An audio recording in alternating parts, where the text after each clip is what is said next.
সাহাবায়ে কেরাম জিজ্ঞাসা করলেন, ইয়া রাসূলুল্লাহ মা হাযিল আদাহি, আপনি যে কুরবানির কথা বর্ণনা করেন এই কুরবানিটা আপনি কিভাবে দেখেন, এই কুরবানিটা কি? আল্লাহ রাসূল বলেন, ওয়া সুন্নাতু আবিকুম ইব্রাহিম, এটা তোমাদের পিতা ইব্রাহিম আলাইহিস সালাতু ওয়াস সালামের সুন্নাহ। সাহাবায়ে কেরাম জিজ্ঞাসা করলেন, ওয়া মা লানা ইয়া রাসূলুল্লাহ, আমরা যে কুরবানিটা করি এর মধ্যে আমাদের সওয়াবটা কি? আল্লাহ তাআলা রাসূল বলেন, বিকুল্লি শাআতিন হাসানা, প্রত্যেকটা পশমের পরিবর্তে একটা করে সওয়াব দেওয়া হবে। সাহাবায়ে কেরাম বললেন, তামাসসুক, যেই সমস্ত প্রাণীর শরীরে পশম বেশি, এত পশমের সওয়াব আল্লাহ তাআলা কিভাবে দিবেন, এগুলো কি সওয়াব দেওয়া হবে কিনা? আল্লাহ তাআলা রাসূলুল্লাহ আলাইহি ওয়াসাল্লাম বলেন, বিকুল্লি শাআতিন নাসসুফি হাসানা, যত লোমশ পশু আছে প্রত্যেকটা লোমের পরিবর্তে আল্লাহ তাআলা একটা করে সওয়াব দিবেন। আম্মা জান আয়েশা রাদিয়াল্লাহু তাআলা আনহা বর্ণনা করেন, মা আমিলা ইবনু আদম ইয়াওমান নাহরি আহাব্বু ইলাল্লাহি তাআলা মিন ইহরাকিদ দাম, কুরবানির দিন যত ধরনের আমল আছে সমস্ত আমলের তুলনায় আল্লাহ তাআলার কাছে প্রিয় আমল হচ্ছে কুরবানি পশুটাকে আল্লাহ তাআলার জন্য জবাই করা। আল্লাহ তাআলা রাসূল বলেন, ইন্নাহু লা ইয়াতি ইয়াউমাল কিয়ামাতি বিকুরুনিহা ওয়া আশআরিহা ওয়া আদলাফিহা, তার কারণ যে পশুটাকে জবাই করা হবে, ইন্নাহু লা ইয়াতি ইয়াউমাল কিয়ামা, এই পশুটাকে কিয়ামতের দিন তোলা হবে। পশুটা আসবে বিকুরুনিহা, তার শিং সহ, ওয়া আশআরিহা, তার যে লোমগুলো আছে সেই লোম সহ, ওয়া আদলাফিহা, তার যে খুর আছে এই খুর সহ সে উত্থাপিত হবে। অতঃপর আল্লাহর রাসূল বলেন, ওয়া ইন্নাত তাবালা ইয়াকাউ মিনাল আরদি ক্বাবলা ইয়াকা ইলাল্লাহ, এই পশুটাকে যখন আল্লাহ তাআলার জন্য জবাই করা হয়, পশুর রক্তটা জমিতে পড়ার আগেই আল্লাহ তাআলার জন্য কাছেটা কবুল হয়ে যায়। সুবহানাল্লাহ। এই জন্য আল্লাহ রাসূল বলেন, ফাতিবু বিহা নাফসা, সুতরাং তোমরা কুরবানি করার ক্ষেত্রে কোনো ধরনের সংকুচিত হয় না, কোনো সংশয়ের মধ্যে নিপতিত হয় না। ফাতিবু বিহা নাফসা, আনন্দ চিত্তে তোমরা কুরবানি করো। সুবহানাল্লাহ। কিন্তু আমাদের মডারেট ইসলাম, মডারেট যুগ, বর্তমানে মানুষের বিবেকের মধ্যে এমন একটা প্রশ্ন উত্থাপিত করেছে যে অন্যান্য ধর্মের লোক যারা আছে তারা যে প্রশ্নগুলো করে থাকে, কিছু কিছু মুসলমানরাও এই প্রশ্ন করে থাকে যে প্রকাশ্যে এভাবে কুরবানি করা, কোটি কোটি পশুকে একদিনে জবাই করা, এটা অমানবিক। যেখানে আল্লাহ তাআলা স্পষ্টভাবে বর্ণনা করেছেন, তিনি আসমান এবং জমিনকে সৃষ্টি করেছেন, সমস্ত জিনিসকে সৃষ্টি করেছেন, সমস্ত জিনিসকে সৃষ্টি করার মূল কারণ একটাই হচ্ছে মানব জাতির খেদমতের জন্য। মানব জাতিকে আল্লাহ তাআলা কেন সৃষ্টি করেছেন? ওয়া খালাকতুল জিন্না ওয়াল ইনসা ইল্লা লিয়াবুদুন, মানব জাতিকে সৃষ্টি করেছেন একমাত্র আল্লাহ তাআলার ইবাদতের জন্য। আর যত নক্ষত্র রাজি আছে, যত জীবজন্তু আছে, সমস্ত জীবজন্তুকে সৃষ্টি করেছেন মানব জাতির খেদমতের জন্য। সুবহানাল্লাহ। সাধারণ একটা লজিক, এই লজিকটা মুসলমানদের বাচ্চাদের মেধার মধ্যেও এখনো ঢোকে না। কুরবানি পশু সময় স্বল্প, এজন্য আমি কয়েকটা মাসআলা দিকে যাচ্ছি। কুরবানি পশু জবাই করার পূর্বে আমাদের জন্য কয়েকটি কাজ। আল্লাহ তাআলা রাসূলুল্লাহ সাল্লাল্লাহু আলাইহি ওয়াসাল্লাম থেকে একটি হাদিস বর্ণিত হয়েছে, সহিহ মুসলিম, সুনান ইবনে মাজাহর মধ্যে হাদিসটি বর্ণিত হয়েছে।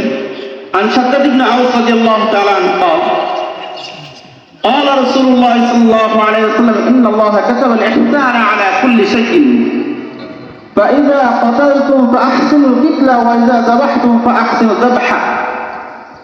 আল্লাহ তাআলা রাসূলুল্লাহ আলাইহি ওয়াসাল্লাম বর্ণনা করেন যে নিশ্চয় আল্লাহ তাআলা প্রত্যেকটা জিনিসের জন্য আল্লাহ তাআলা দয়াকে আবশ্যক করেছেন, দয়া প্রদর্শন করাকে আবশ্যক করেছেন। ফাইদা কাতালতুম ফাআহসিনুল কিতলা, কিসাসের হুদুদ কায়েম করার সময় যদি কোনো কাউকে কতল করতে হয় তাহলে তার প্রতি দয়া প্রদর্শন করে তোমরা কতল করো। ওয়াইদা যাবাহতুম ফাআহসিনুল যাবহা, যখন কোনো পশু কোনো প্রাণীকে জবাই করবা তার প্রতি দয়া প্রদর্শন করে তোমরা জবাই করো।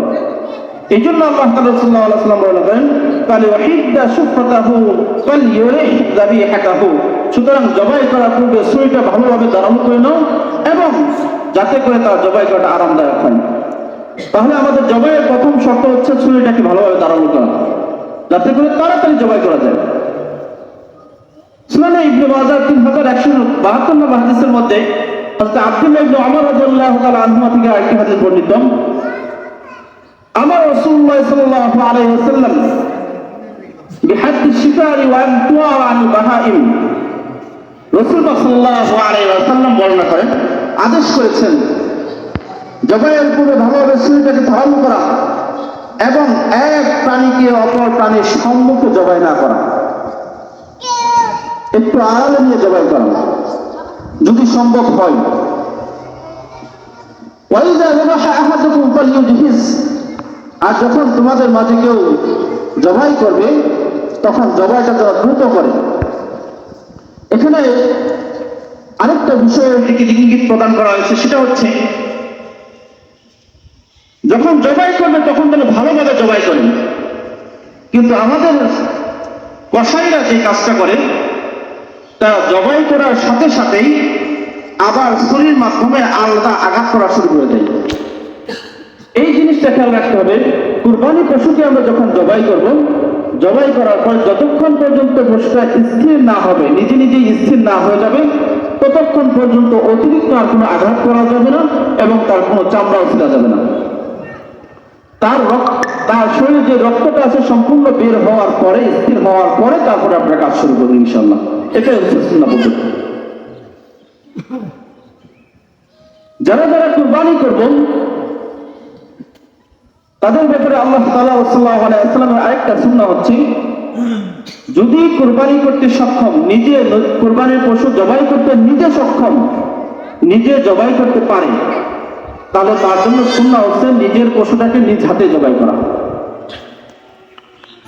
হাদিসের মধ্যে বর্ণনা করা হয়েছে, আন্না নবী সাল্লাল্লাহু আলাইহি ওয়াসাল্লাম ইযা আরাদা আন ইউরাহিয়া, নবী সাল্লাল্লাহু আলাইহি ওয়াসাল্লাম যখন কুরবানি করার জন্য ইচ্ছা পোষণ করতেন, ইশতারা কাবশাইনে আকরাইনে, রাসূল সাল্লাল্লাহু আলাইহি ওয়াসাল্লাম দুইটা দুম্বা ক্রয় করতেন, যেই দুম্বাটা ছিল মোটা তাজা এবং শিং বিশিষ্ট। অযাতাহুমা বিয়াদিহি, নিজ হাতে তিনি সেটাকে জবাই করতেন। ওয়াদিয়ান, তিনি কদমাহু আলা সিফাহিমা, জবাই করার সময় তার এক পাটা তার কাঁধের মধ্যে তিনি চাপ দিয়ে ধরতেন। ওয়াসাম্মা ওয়াইবাকিউ, এবং তিনি জবাই করতেন বিসমিল্লাহ এবং আল্লাহু আকবার বলে। সুতরাং কোনো ব্যক্তি যদি বিসমিল্লাহ আল্লাহু আকবার বলে জবাই করতে সক্ষম হয়, তাহলে তার জন্য সুন্নাহ হচ্ছে নিজের পশুটাকে নিজে হাতে জবাই করা। আর যদি নিজে জবাই করতে না পারেন, তাহলে অন্যের সাহায্যের মাধ্যমে জবাই করা বৈধ আছে।